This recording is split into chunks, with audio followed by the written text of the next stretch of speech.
Hello everybody. मेरा नाम अर्पित चौहान है और मैंने इस साल सिविल सर्विस एग्ज़ाम 2021 में 20वीं रैंक प्राप्त की है। मैं उत्तराखंड के ऊधम सिंह नगर ज़िले का रहने वाला हूं और मैंने मैकेनिकल इंजीनियरिंग में बीटेक किया है उत्तराखंड के ही गोविंद बल्लभ पंत कृषि एवं प्रौद्योगिकी विश्वविद्यालय से। यूपीएससी में मेरा जो जर्नी शुरू हुई थी मेरे स्कूल के समय से। मतलब मैंने मन बनाया था कि इस तरफ जाना है और फाइनल जो शेप मैंने उसको कॉलेज में दिया। कॉलेज में मैंने एक डायरेक्शन में प्रिपरेशन स्टार्ट की और ये मेरा तीसरा अटैम्प्ट था। तो पिछली बार मेरी 297 रैंक आई थी और इस बार मेरी 20 रैंक आई है। तो मैं ये कहूँगा कि जो गलतियाँ पिछली बार की थी, जो कुछ क्योंकि इतने सारे पेपर्स होते हैं तो स्कोप होता है कि कहीं ना कोई मिस्टेक हो जाती है। बट यूपीएससी एग्ज़ाम में ये ख़ास बात है कि आपको अटैम्प्ट्स इतने सारे दिए जाते हैं, तो अगर कहीं ना कहीं एक गलती किसी अटैम्प्ट में हो जाए तो अगले अटैम्प्ट में उसे सुधारने का मौका मिलता है और यही मैंने भी किया। तो पिछले अटैम्प्ट में मेरी जो गलती हुई थी, मैं कहूँगा कि मेरा थोड़ा ऑप्शनल वीक था और जो जनरल स्टडीज़ के पेपर हैं, जैसे कि एथिक्स का एक पेपर था जिसमें मेरा स्कोर एवरेज से थोड़ा नीचे था। तो ये 2-3 छोटे छोटे एरियाज़ थे जहाँ पे मुझे पिछली बार के मुकाबले इस बार मैंने काम किया और रिज़ल्ट में भी वो फ़र्क फिर देखा है मैंने। प्रीलिम्स की अगर बात करें तो प्रीलिम्स मेरा ये तीसरा प्रीलिम्स था और पहली बार में मैंने 2019 में प्रीलिम्स दिया था, तब मेरा प्रीलिम्स क्लियर नहीं हुआ था। फिर पिछले 2 साल से मेरा प्रीलिम्स क्लियर हुआ है। तो प्रीलिम्स की स्ट्रैटेजी के बारे में कहें तो प्रीलिम्स का पेपर जैसे इस साल भी आपने देखा होगा या पिछले 3 या 4 साल से जो एक पैटर्न बन गया है, तो काफ़ी डायनेमिक पेपर हो गया है, काफ़ी रैंडमनेस पेपर में आ गई है और कुछ ऐसा श्योर नहीं है कि कोई पर्टिकुलर बुक्स हैं जिन्हें फॉलो किया जाए तो प्रीलिम्स क्लियर हो ही जाएगा, या फिर कोई पर्टिकुलर करंट अफेयर्स की मैगज़ीन हो या कोई न्यूज़पेपर हो या कोई भी किताब का कोई एक पर्टिकुलर सेट हो या नोट्स का सेट हो जिससे प्रीलिम्स क्लियर हो जाएगा। ये बड़ा मुश्किल है। कितना भी ज़्यादा आपको अगर प्रीलिम्स में आता है, फिर भी जब आप एग्ज़ाम हॉल में जाएंगे तो एग्ज़ाम में आपको 35, 40 या 45 हद से हद सवाल के जवाब आते होंगे और कट ऑफ के बारे में कुछ कहा नहीं जा सकता है। तो इसीलिए केवल 40 क्वेश्चन अगर आप लगा के आएंगे प्रीलिम्स में तो ये बड़ा मुश्किल हो जाता है। इसीलिए गैस वर्क का एक बहुत इंपॉर्टेंट रोल प्रीलिम्स में अब होने लगा है। गैस वर्क से मेरा मतलब है कि आपको आंसर फाइनल आंसर एग्जैक्टली नहीं आता हो क्वेश्चन का, पर किसी तरीके से आप उस आंसर तक पहुंच पाएँ। तो गैस वर्क के लिए जो गैस वर्क आपका इम्प्रूव होगा उसके लिए मेरी राय है कि आप मॉक टेस्ट ज़्यादा से ज़्यादा दें। मैंने जो 3 प्रीलिम्स दिए हैं तो शुरुआतों के प्रीलिम्स में मैंने करीब 70-80 तक मॉक टेस्ट एक प्रीलिम्स के लिए दिए थे।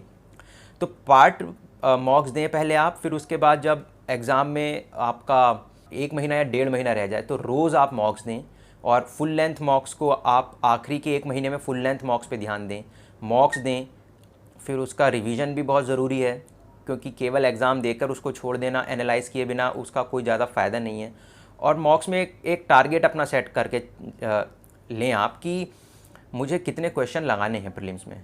जैसे कुछ लोग कहते हैं कि उनका जो स्वीट स्पॉट है वो 80 क्वेश्चन है, कुछ लोग होते हैं जो 95 का टारगेट लेके जाते हैं।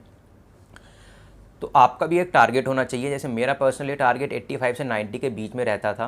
मैं 88, 89 इस तरीके से आंसर्स में लगाता था प्रीलिम्स में।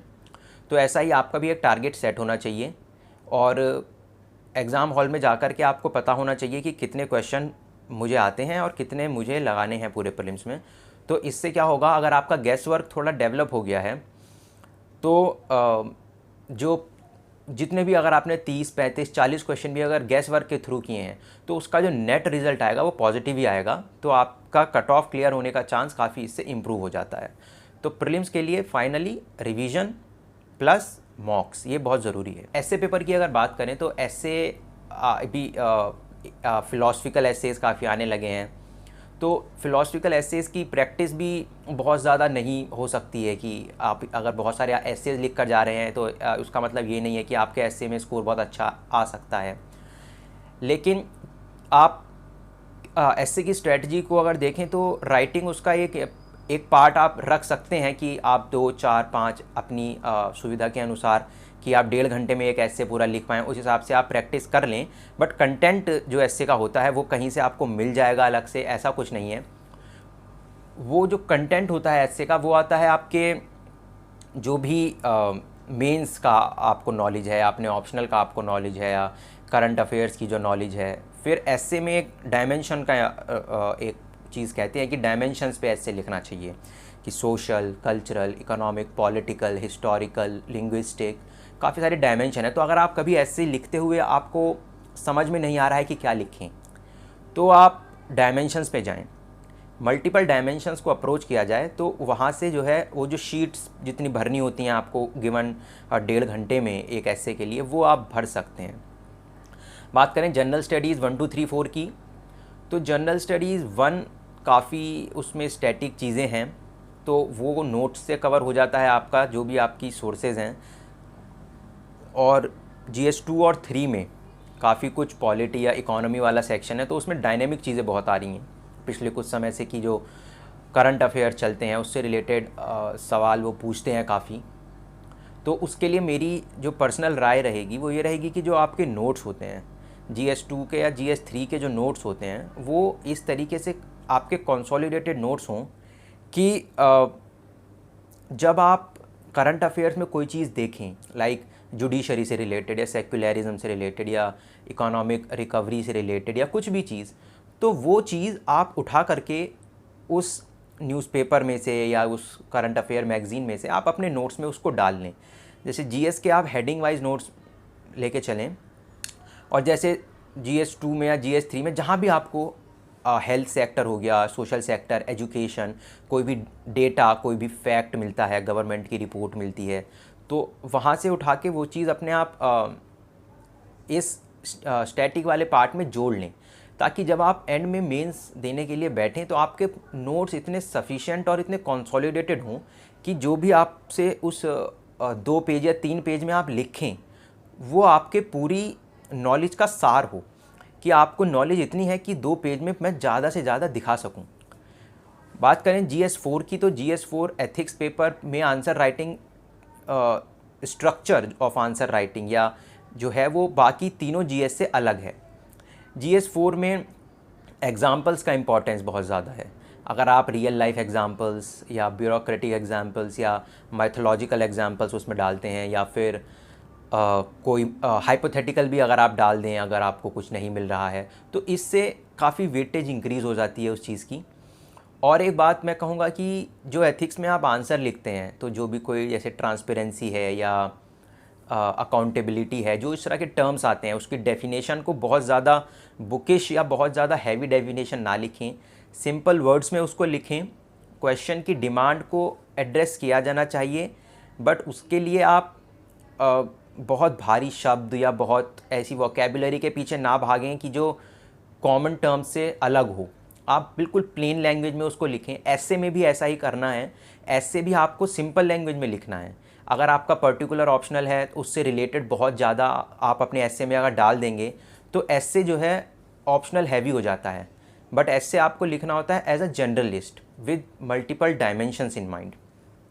तो सिमिलरली जो आपका GS हो गए हैं, और GS 1 2 3 की स्ट्रेटजी अलग है, 4 की अलग है। हाँ, और GS 1 2 3 में अगर दोबारा बात करें तो एक स्ट्रक्चर एक आंसर का होता है, इंट्रोडक्शन कैसे हो रहा है, बॉडी में क्या है, कंक्लूजन कैसे हो रहा है। तो ये सब चीज़ें होती हैं जो आपके, मेरी जो स्ट्रेटजी रही है कि नोट्स बहुत अच्छे से बने होने चाहिए, क्योंकि एक बार आपके नोट्स अच्छे से बन जाते हैं तो जो मेंस की आंसर शीट पे आप लिख के आते हो, that is a reflection of your notes. तो अगर मेरे नोट्स कंसाइज हैं और कंसोलिडेटेड हैं, तो काफ़ी चांसेस हैं कि क्वेश्चन की डिमांड जो भी होगी, मेरे पास जितना डेटा है उसको मैं किसी ना किसी ढंग से उस आंसर में, उस पर्टिकुलर क्वेश्चन में मैं लिख सकूँगा। तो चारों GS के लिए फिर एक इम्पॉर्टेंट चीज़ आती है answer writing practice. Answer writing practice आपके ऊपर डिपेंड करता है कि आपकी समस्या, अगर कुछ स्पेसिफिक प्रॉब्लम है, जैसे कुछ लोग होते हैं कि उनका कहना होता है कि कंप्लीट नहीं होता पेपर 3 घंटे में, या राइटिंग अच्छी नहीं आती है। तो ये डिपेंड करता है कि आप किस स्टेज पे हैं प्रिपरेशन की, क्योंकि मेरा ऐसा मानना है कि एक बार अगर कंटेंट आपके पास पूरा है और आपका रिवीजन अच्छा है और फिंगर टिप्स पे चीज़ें आपकी हैं, तो आंसर आप 7 मिनट के अंदर ढंग से लिख दोगे, प्रोवाइडेड दैट आपको पता होना चाहिए कि कहाँ पे मैप डालना है, कहाँ पे आपको फ्लो चार्ट डालना है, कहाँ पे आपको हेडिंग सब हेडिंग डालनी है, अंडरलाइन कहाँ करना है, बॉक्स कहाँ पे बनाना है। ये सब प्रैक्टिस से आता है कि आप आंसर लिखें, मॉक टेस्ट लिखें, मॉक टेस्ट चेक होते हैं, फिर आपको मॉडल आंसर उनके देखें, और प्रीवियस ईयर टॉपर्स की कॉपीज़ वो भी बहुत ज़रूरी हैं कि किसी के अगर GS1 में बहुत अच्छे मार्क्स थे लास्ट ईयर, तो मैं उसकी कॉपी देखूं कि मेरे क्यों नहीं हैं या मेरे कैसे आएंगे। सिमिलरली चारों GS के लिए आप जिन जिन लोगों के GS में अच्छे अच्छे मार्क्स आए हैं उनकी कॉपीज़ देखें, तो उसमें कहीं ना कहीं एक कॉमनैलिटी दिखाई देती है, एक कॉमन चीज़ दिखाई देती है कि वो पैटर्न, एक जो कॉमन पैटर्न कहा जाता है, साधारण लोग जो लिखते हैं कि भाई इंट्रोडक्शन, बॉडी, कंक्लूजन लिख दिया और बस हो गया, तो ऐसा नहीं है। जिसके यदि अच्छे मार्क्स किसी के आ रहे हैं तो उसके आंसर में कोई ना कोई अलग चीज़ ज़रूर है कि जो एग्जामिनर ने देखी और उनको एक्स्ट्रा मार्क्स दिए। तो ये सब आप हर GS के लिए टॉपर्स आंसर कॉपी से देखें तो काफ़ी आपको उस चीज़ का लाभ मिलेगा। आंसर राइटिंग की प्रैक्टिस करने का सही टाइम मेरे हिसाब से तो प्रीलिम्स के बाद ही है, और मैंने अपने दोनों अटैम्प्ट्स में प्रीलिम्स का रिज़ल्ट आने के बाद आंसर राइटिंग की प्रैक्टिस की थी। उससे पहले मेरा फोकस नोट्स मेकिंग पे होता था कि कंटेंट अच्छे से अच्छा एक बार आप लिख लेंगे तो नोट्स आपके, अगर पूरी नॉलेज आपकी 2-3 पन्नों में आप लिख लेंगे कंसाइज फॉर्म में, तो आंसर राइटिंग में कोई प्रॉब्लम नहीं रहेगी। हालांकि एक बार आप प्रीलिम्स के बाद आंसर राइटिंग पर ही ध्यान दें, नोट्स में बहुत ज़्यादा एडिशन या बहुत कुछ रीडिंग न्यू बुक्स इस तरीके की चीज़ों पे ध्यान ना दें। ये सब पहले से प्रिपेयर्ड रखना चाहिए, ताकि जब प्रीलिम्स का आपका रिज़ल्ट आए या जब आप आंसर राइटिंग लिखना शुरू करते हैं तो आपको केवल आंसर राइटिंग पे ध्यान देना है। 2-2.5 महीने मिलते हैं अभी, या 3 महीने भी आप मैक्सिमम कह सकते हैं। तो प्रीलिम्स और मेंस के बीच के इस टाइम में 3 घंटे में पूरी शीट पे लिखना, क्वालिटी आंसर लिखना, उसके बाद उसमें फ़्लो चार्ट्स, डायग्राम्स कहाँ कहाँ पे लाने हैं, पॉइंट्स में कहाँ पे लिखना है, पैराग्राफ में कहाँ पे लिखना है, एंडिंग कैसी करनी है, मुझे ऑप्टिमिस्टिक कंक्लूजन रखने हैं, और कंप्लेनिंग बहुत ज़्यादा नहीं होना है। अगर मैं कुछ अपने आंसर में ऐसा लिखता हूँ कि सही नहीं है तो साथ ही में मुझे उसका सॉल्यूशन भी देना चाहिए, क्योंकि फॉरवर्ड लुकिंग आंसर्स हमेशा जो है एग्ज़ामिनर को भी अच्छे लगते हैं और आपको चांसेस होते हैं कि मार्क्स ज़्यादा मिल जाएंगे। ऑनलाइन रिसोर्सेज की बात की जाए तो मेरा मानना है कि PIB की वेबसाइट या PRS लेजिस्लेटिव रिसर्च, ये कुछ चीज़ें हैं जो गवर्नमेंट की ऑथेंटिक सोर्सेज होती हैं। डाउन टू अर्थ एक वेबसाइट है जो मैंने काफ़ी फॉलो की। तो ये 2-3-4 चीज़ें हैं जो कि ऑथेंटिक चीज़ें आपको फॉलो करनी चाहिए। ऐसा नहीं है कि कोई पर्टिकुलर यूट्यूब चैनल है जहाँ से आप न्यूज़पेपर के नोट्स आधे घंटे में देख ले रहे हैं और न्यूज़पेपर रीडिंग ही आपने छोड़ दी। तो ये सब तो एक ब्लंडर जिसको कहते हैं वो है, और आपको कोशिश करनी चाहिए कि इस ब्लंडर की तरफ आप ना जाएं। ऑनलाइन सोर्सेज एक्चुअली बहुत ज़्यादा मात्रा में अवेलेबल हो गए हैं, एक ही टॉपिक पे कई कई लोगों की वीडियोस हैं। तो मेरा मानना ये है कि आप जो भी टॉपर्स का रिकमेंडेशन हो या आपका खुद का सेंस हो, या आप कोचिंग में हैं अगर, तो जो टीचर्स आपको बताएं उसके हिसाब से अपने ऑनलाइन सोर्सेज को भी अपने ऑफलाइन सोर्सेज की तरह लिमिटेड रखें, कि बहुत ज़्यादा सोर्सेज के पीछे नहीं भागना है, क्वालिटी सोर्सेज रखने हैं, और उनका जो ऑनलाइन वाले जो भी सोर्सेज हैं उनसे मेरा स्टैटिक वाले पार्ट में कंसोलिडेशन हो जाए। इसके लिए नोट्स मेकिंग ज़रूरी है। अब नोट्स मेकिंग में फिर 2 तरह की आप कर सकते हैं, या तो आप ऑफलाइन मतलब हार्ड कॉपी में बना सकते हैं, या ऑनलाइन।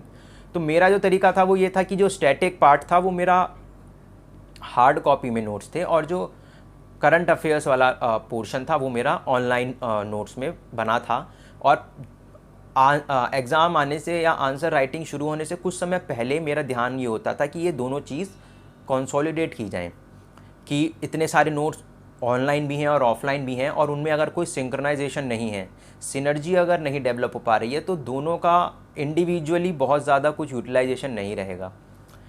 तो नोट्स मेकिंग भी एक इम्पॉर्टेंट रोल है, एक कह सकते हैं कि एक आर्ट है, और इसका लेकिन केवल एक ही फॉर्म नहीं है कि मैंने जो जैसे नोट मेकिंग करी वैसे ही की जाए, या किसी पर्टिकुलर टॉपर ने जैसे की वैसे ही की जाए, ये आपकी सहूलियत के हिसाब से है। आपको लिखना अगर आपको अच्छा लगता है तो आप लिखें, अगर आपको टाइपिंग अच्छी लगती है तो आप ऑनलाइन रखें अपने नोट्स को, या फिर आप क्लिप्स कर देते हैं पीआईबी से कोई यूआरएल एड्रेस या फिर कहीं और से, तो ये वेरी करता है। बट ऑनलाइन मटेरियल का importance it can not be emphasized more, जिसे कह देते हैं कि आपको कहीं ना कहीं इन योर प्रिपरेशन उसके अक्रॉस आना ही है, और उससे जितना ज़्यादा से ज़्यादा आप गेन कर सकते हैं वो डिपेंड करता है कि आप के जो सोर्सेज हैं उनकी क्वालिटी क्या है। तो क्वालिटी सोर्सेज आपको ढूंढने हैं, और वो बहुत अवेलेबल हैं, आप उन्हें देखें।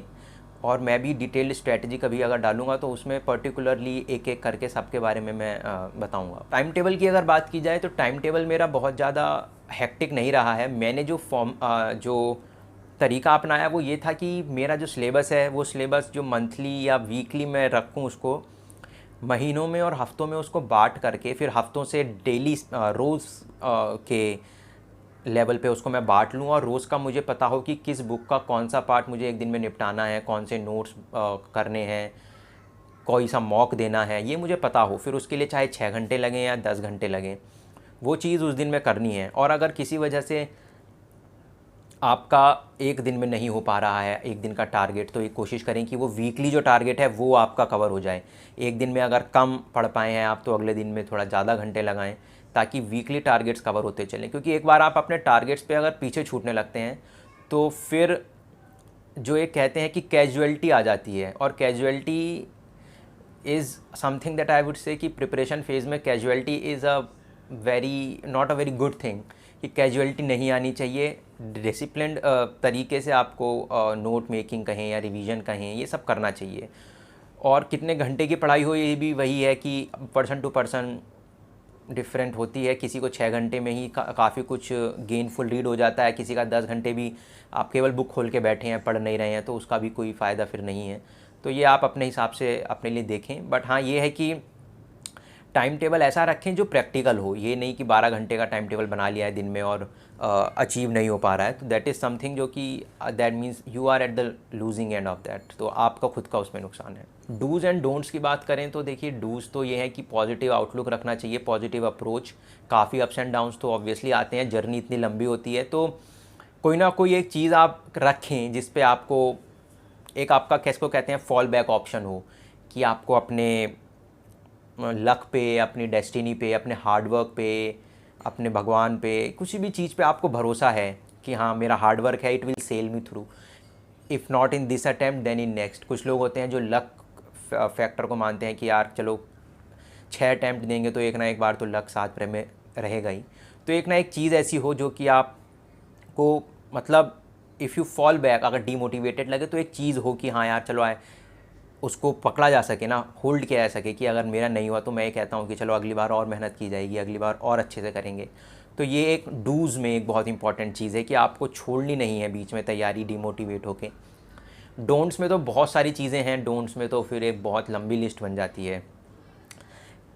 टाइम वेस्ट करना, यूज़लेस मटेरियल के पीछे भागना, किसी भी टॉपर की स्ट्रेटजी को बिना अपने अनुसार मोल्ड किए अडॉप्ट कर लेना भी एक बहुत गलत चीज़ है, कि मैंने कुछ बोला आपने उसको मान लिया, फेस वैल्यू पे नहीं लेनी है चीज़, अपने हिसाब से मोल्ड की जाए वो चीज़। और डोंट्स में तो फिर बहुत सारी चीज़ें हैं कि आपको सोशल मीडिया पे उतना ही एक्टिव रहना है जितना आपका टाइम वेस्ट ना हो, और उसके बाद इंटरेक्शन भी लोगों से ज़रूरी है, क्योंकि एक आपकी मेंटल हेल्थ होती है जो कि आप कहीं जियोपार्डी में हो जाती है ड्यूरिंग द प्रिपरेशन। अगर आप काफ़ी लंबे समय तक हैं इस प्रिपरेशन में, तो उस चीज़ को भी आपको मेंटेन करके चलना है कि मेरी मेंटल हेल्थ की ज़िम्मेदारी भी मेरी ही है, और फिज़िकल हेल्थ को भी आप ध्यान में रखें। तो डूज़ एंड डोंट्स की लिस्ट जो है एज सच कोई एग्जॉस्टिव लिस्ट नहीं है, ये कुछ एक चीज़ें हैं जो मुझे अपनी प्रिपरेशन के दौरान लगा। तो आपकी प्रिपरेशन डिपेंड करता है कि कैसे हो रही है, कॉलेज में हो रही है या आप घर पे हैं या आप कोचिंग में हैं, उसके हिसाब से डूज़ एंड डोंट्स आपके अलग अलग हो जाते हैं। बट एक एवरेज अगर एक बात की जाए, मोटे मोटे तौर पे अगर कहा जाए तो डूज़ में हर वो चीज़ जो आपको आपके गोल की तरफ ले जाए, और डोंट्स में हर वो चीज़ जो आपको आपके गोल से दूर ले जाए।